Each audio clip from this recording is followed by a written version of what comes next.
Hey folks, welcome back to Let's Play LSD. I'm your host CPC Gamer, and this is the sound of Zen Bliss. You've been following my videos in upload order. I've done a couple of games with no real direction, so my commentary can just be whatever. But the last game I played was Jade Cocoon, a story-heavy RPG. And it's nice to come back to this game, where I can just sort of peacefully ramble on about nothing. Oh, and speaking of peaceful, look at this beautiful grass. I don't remember seeing this video before, like when we had the highlight reel, but that happened, what, 2 years ago at this point, so I don't know. It's pretty calming. Right up until you realise that this is where the bodies are hidden, and it's been preserved here for some kind of twisted glee. Well, that was a fun way to start the video, wouldn't you say? It's not much for letting me get back into the flow of the game, but it's still a fun start. I mean, hopefully, this time, the game will give me some actual gameplay, so I can say some words over the top of it. I mean, it's fun to try and vocalize my thought process, because 90% of the time, I don't even know what's going on. It's like being in a dog park. Like the little man who lives inside my brain takes off the leash and lets my mouth run away wherever it wants to go. But then I start wondering aloud, I don't know, could I put a piano in a marching band? And then the little man looks up from his paper, puzzled as to where on earth that came from. Oh, and further evidence that I'm doing this without my brain, I just forgot which one was up and which one was down. Nice work, Andy. You are truly a clever Dan. What's over... Ooh, neat, something's in the kitchen. Something that's locked my controls, apparently. Cool. And it flew straight at me like something out of my nightmares. Actually! Although usually it's bees, and usually they go straight for my ears, so that's fun. Sure, I'm glad my brain comes up with stuff like that to keep me occupied. And isn't that bird thing meant to spawn out here as well? Now, maybe he didn't because he was the one that sent me here in the first place. And maybe I still didn't learn to stop screwing around and trying to explain away the RNG. Anyways, I'm going to link with this statue, because I don't think I did it before, and the game won't be expecting it. Ooh, now I was actually kind of hoping that I'd come here. I still have some stuff that I want to try out while I'm here. Can't say I remember what most of it is, but you bet that it's exciting, and riveting, and probably illegal in at least 3 countries. Stay tuned. And we'll begin by seeing if there's going to be a lady hanging from a post. I mean, I keep saying that I want to break the habit of thinking I'm in control of this game, but it's something I can't do. Like, my inherent human programming won't let me. Oh no, I forget if I did this last time, so I'm going to keep quiet just for a little bit. Okay, you hear that? Hopefully yes, if I remember to boost the audio. Every time the woman shows up, you hear a bell ringing. And I know I talked about it before, how it helps to make a bigger impact when she shows up, like putting an exclamation point at the end of the sentence, not a full stop. But that... Okay then. That's something that happened. Oh, and look at that! The rope she was hanging from is on the ground too, just as rigid as she is. Suppose it makes sense they'd make it part of her model rather than part of the lamp. You want to stop clipping through the floor? Because that looks really awkward, man. Yeah, anyways. I have a friend who's very much into the whole... Why is the rope a bright purple? That doesn't make any kind of sense lighting-wise. Or maybe it does, because the rope would have to be something to contrast with the bright background to stand up when the woman shows up, and you're probably looking at the lamp anyway, and... I mean, from this angle it looks brown. I don't know what I'm going on. But isn't that the simultaneous joy and horror of dream logic? Like, stuff is happening, and it makes no sense, even though it kinda does. Like, I keep dreaming that I'm in high school, but I'm never physically in high school. You know, I'll be in the supermarket across the road, or a shed somewhere, and my brain goes, yep, this is what high school is. And I'm aware that I shouldn't be running here. Grey man and all. But I feel kind of safe when I'm near to a structure. because I think his AI requires him to spawn in open space. You know, he can't come at me through walls, thankfully. Man, can you imagine? I mean, it scared the hell out of me when Broken Neck started showing intelligent behaviors in Fatal Frame.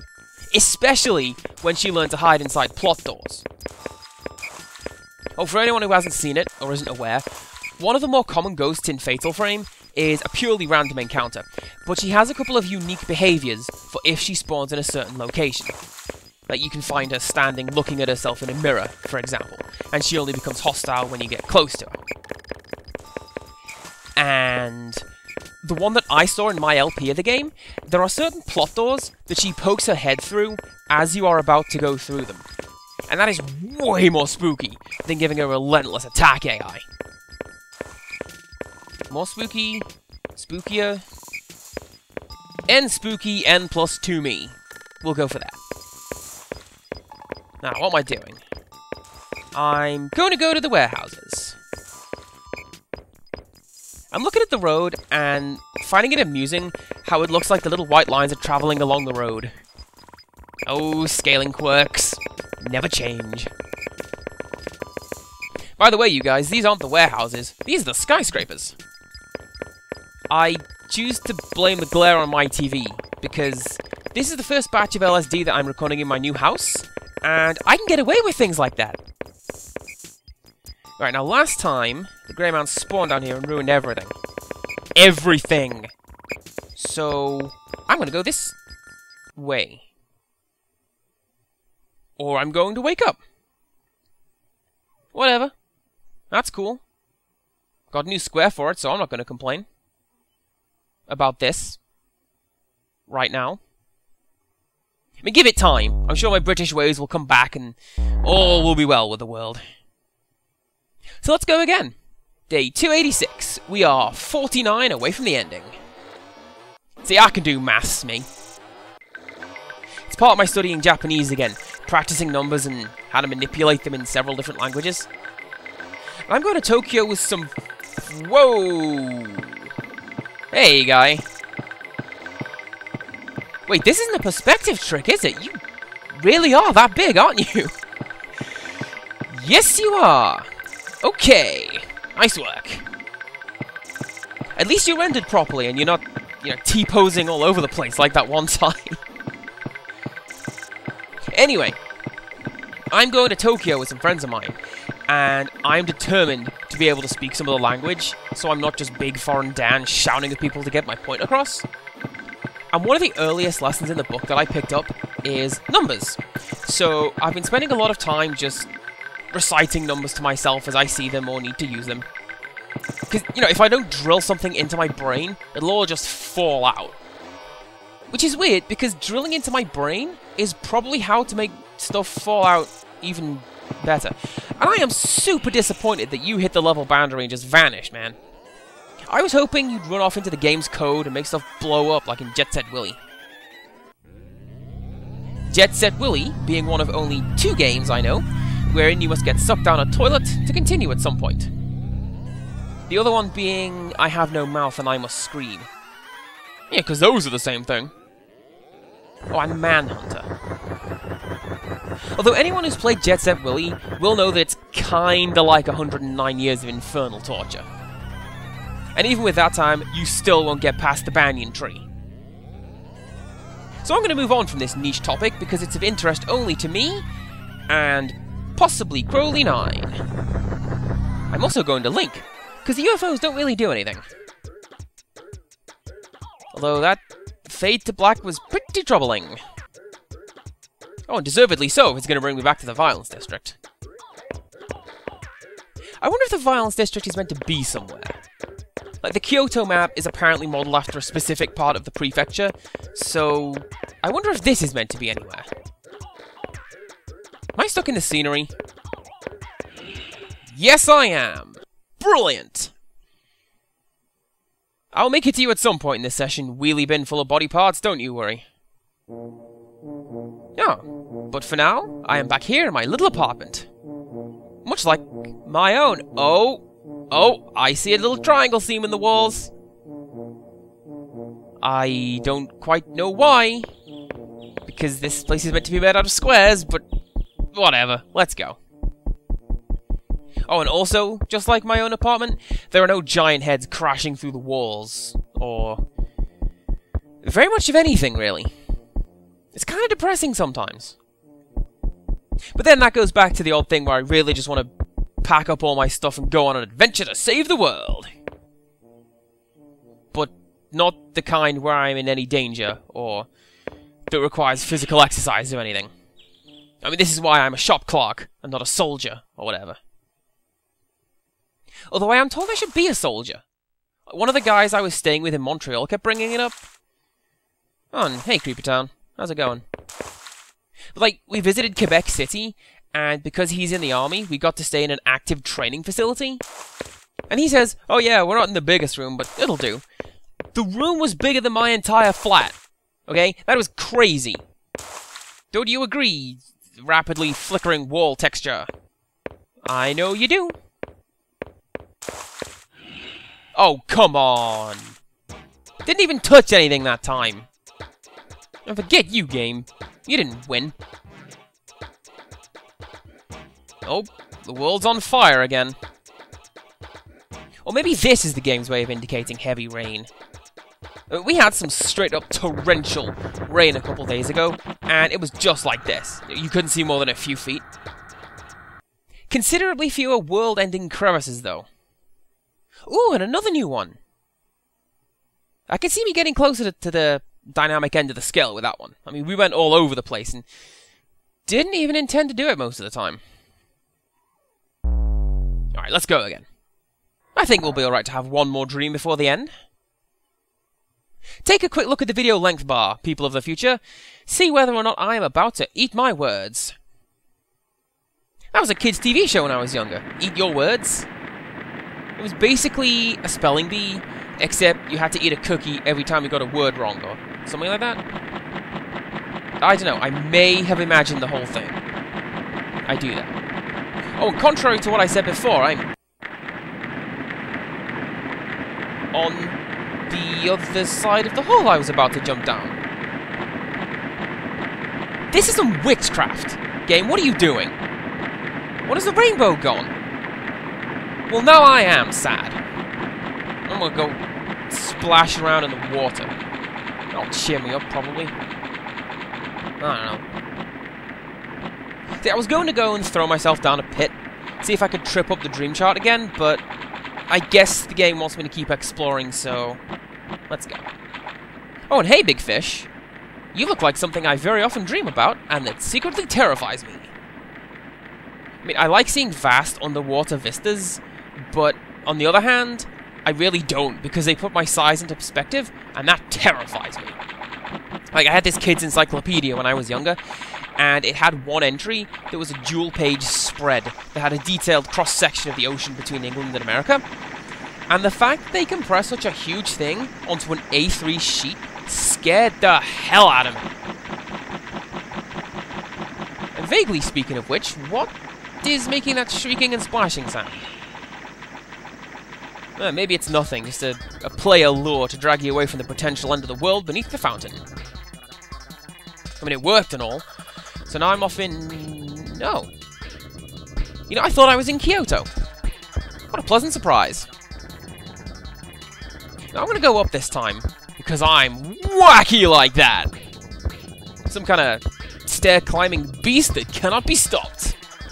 Look at this action-packed gameplay right here. You can see how I've managed to get 76 videos out of this, am I right, guys? It's kind of sad. You won't believe how many times I've looked into and actually purchased with the intention of playing them. Really dumb video games, that is. But they turn out to be super boring or unable to support a whole series. I'm working on something to burn through all of them, mind, so we'll see how that goes. Although not literally. I mean, I'm not the kind of guy who'd buy all these games just to set fire to them. Unless it's Snatcher. But that's a stupid rant about another stupid game for another stupid day. Now I'm in the Fortress of Doors. Place your bets on whether I'm going to be thrown out into the skybox or back into the corridor. You ready? Because it's coming. And it's vitally important you get this right. It's like half your final grade when we get to the quiz at the end of this LP. I have mentioned you're going to be graded at the end of this, right? I mean, I hope you've been taking notes, because I am not going to repeat myself at this point. Also, there's your answer. We were thrown back. For your next question, how do you describe left and right if you cannot see the person to whom you are speaking? Think about it. Get back to me on that one. Anyways, now we are back in Kyoto. And among the first things that my Japanese textbook teaches is how to say, I am American. Which worked out pretty handily, because even though I'm not, it inspired me to expand upon that phrase. Therefore, Watashi no tomodachi rise wa Amerikajin desu, boku wa Eigojin desu. A very important distinction, I think you will find. Just ignore the fact that I probably butchered the pronunciation. But, hey, I can probably deal with speaking in a ridiculous accent so long as I get the words right. Although what gets me, I've been talking about learning Japanese on Facebook and whatnot. All my friends are commenting, yeah, that bit's tough, but wait until you get to this bit. And I'm over here thinking, does everybody speak this language but me? Because that's... another boat. That's a bit of an awkward one. Man, we reached the point where the game actually begins to do things it probably shouldn't, and all it does is two boats. And a fantastically abstract-looking foot. How's it going, guy? You have a passenger, I wonder. I also wonder if the game isn't corrupting as spectacularly as some of the videos you see online, because I'm playing with a legit physical copy of the game in a PS2. Like, it's not emulated or running on the original hardware. And I guess this one does have a passenger, but does the other one? No. Crackles. I also think the game isn't corrupting as spectacularly as some of the videos on YouTube, because I'm not using a corruptor. I mean, LSD is nothing if it isn't a breeding ground for people making stuff up about it, you know, because... Hello? You do have a passenger, apparently. I think you kind of misfired, though.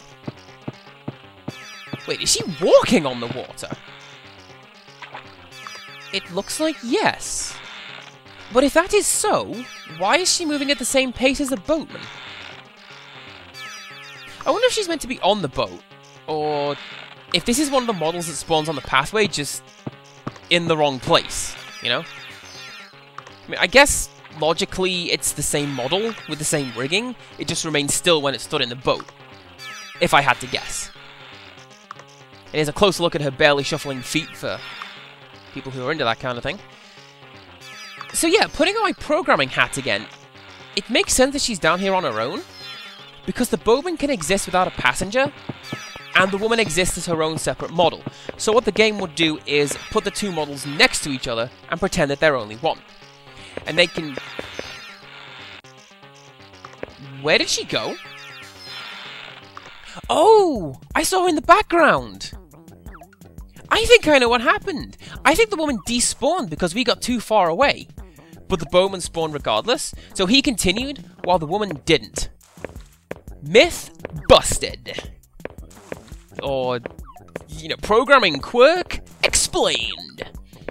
Which doesn't really have the same ring to it. Is that a corpse in the road? Oh, I think it is. Is there anyone else around? Well then. Time to follow the spooky trail of corpses into a terrible murder manor. Why is it called Terrible Murder Manor? Ah, the architect probably had a weird sense of humor or something. That's probably a gag that I could workshop into something better than that. I'll think on it. And while I think on it, the trail has gone cold. So I'm going to keep exploring to see if the murderer is about. I mean, I'm pretty sure that there's a model for a murderer on the disc that hasn't spawned in my LP yet. Like, I want to say there's a guy with a knife who turns and chases you, but it only happened in my playthrough, which I finished quite some time ago. I mean, I may have to check on the wiki to see this one and sort it out in post-production. I mean, anything is better than just admitting that I made a mistake, right? That's the internet way! Alright, any murder going on this side of the road? Anyone? Any murder? Because if there is a murderer model, I'm pretty sure he spawns in this little block of... whatever these things are supposed to be. Storage sheds, maybe?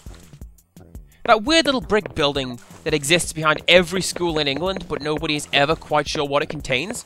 So we all made up, like, stories about it being ghosts or whatever. Or was that just the schools that I went to? And nothing is happening tonight! Nothing alive is happening tonight. Let's go with that.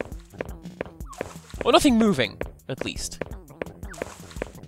I wonder if the corpse's model lines up with the chalk outline in the last warehouse by the docks. I mean, I want to say yes, right down to the matching wounds. Because it would certainly make sense. You just trace around one model to make the texture for another.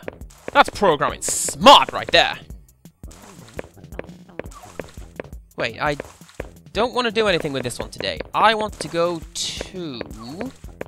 some... Oh! You again. Hi. Okay, another sound observation. Do you hear the splashing effect in the background has just now picked up in frequency? Like, I think this model appearing has some effect on whatever is generating that splashing noise. And it sucks to be me, I guess, because I keep forgetting that woman has a linking point to a few yards away. Why did you pick yards and not meters, CPC Gamer? You have never used yards as a measurement. I mean, you use cubits a lot when you're at work. That being the distance from the tip of your own middle finger to your elbow. I mean, much like Soylent Green, it's different from person to person. And on that stellar joke, I'm going to call this video. Join us next time for more LSD, and until next time, goodbye!